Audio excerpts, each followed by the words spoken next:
చూస్ country delight, live better. ఇప్పుడే country delight app ని download చేసుకోండి. నమస్కారం. రేపటి పంచాంగాన్ని అలాగే రేపటి రోజుకున్నటువంటి వైశిష్ట్యాన్ని ఇప్పుడు చూద్దాం. రేపు 7వ తారీఖు అక్టోబర్ నెల 2025వ సంవత్సరం మంగళవారం.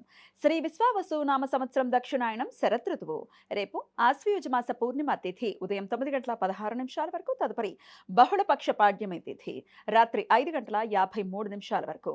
రేవతి నక్షత్రం రాత్రి 1:28 వరకు, తదుపరి అశ్విని నక్షత్రం. ధ్రువం యోగం ఉదయం 9:31 వరకు, వ్యాఘాత యోగం రాత్రి 5:35 వరకు, తదుపరి హర్షణ యోగం. భవకరణం ఉదయం 9:16 వరకు, బాలవకరణం సాయంత్రం 7:36 వరకు, కౌలవకరణం రాత్రి 5:53 వరకు ఉంటాయి. సూర్యుడు కన్యా రాశిలో హస్త నక్షత్రం 3వ పాదంలో పగలు 11:08 వరకు, తదుపరి హస్త నక్షత్రం 4వ పాదంలో సంచరిస్తాడు. చంద్రుడు మీన రాశిలో రాత్రి 1:28 వరకు, తదుపరి మేష రాశిలో సంచరిస్తాడు.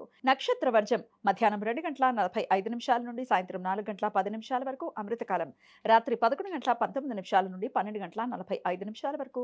రేపు సూర్యోదయం ఉదయం 6:07 సూర్యాస్తమయం సాయంత్రం 6 గంటలకు, చంద్రోదయం సాయంత్రం 6:06 చంద్రాస్తమయం లేదు. అభిజిత్ ముహూర్తం పగలు 11:40 నుండి మధ్యాహ్నం 12:28 వరకు, దుర్ముహూర్తం ఉదయం 8:30 నుండి 9:18 వరకు, మరలా రాత్రి 10:51 నుండి 11:40 వరకు. రాహుకాలం మధ్యాహ్నం 3:02 నుండి సాయంత్రం 4:31 వరకు, గుళిక కాలం మధ్యాహ్నం 12:04 నుండి 1:33 వరకు, యమగండం ఉదయం 9:06 నుండి 10:35 వరకు. రేపు ఆశ్వయుజ పూర్ణిమ వ్రతం. సంవత్సరంలో వచ్చే అన్ని పూర్ణిమ తిథి రోజులలో భక్తులు ఉపవాసం ఉండి రమా సహిత సత్యనారాయణ స్వామి వ్రతం ఆచరిస్తారు. రేపు మహర్షి వాల్మీకి జయంతి. రామాయణ మహాకావ్యాన్ని సంస్కృతంలో మొదటిసారిగా రాసిన కవి మహర్షి వాల్మీకి ఆది కవి అనే బిరుదు ఉంది. రేపు మీరాబాయి జయంతి. మీరాబాయి 1498లో రాజస్థాన్లో రాజ్కోట్ యువరాణిగా జన్మించారు. శ్రీకృష్ణుడికి పరమ భక్తురాలుగా మారి అనేక కీర్తనలు రచించారు. 49 సంవత్సరాల వయసులో శ్రీకృష్ణులో ఐక్యం అయ్యారు అని భక్తుల విశ్వాసం.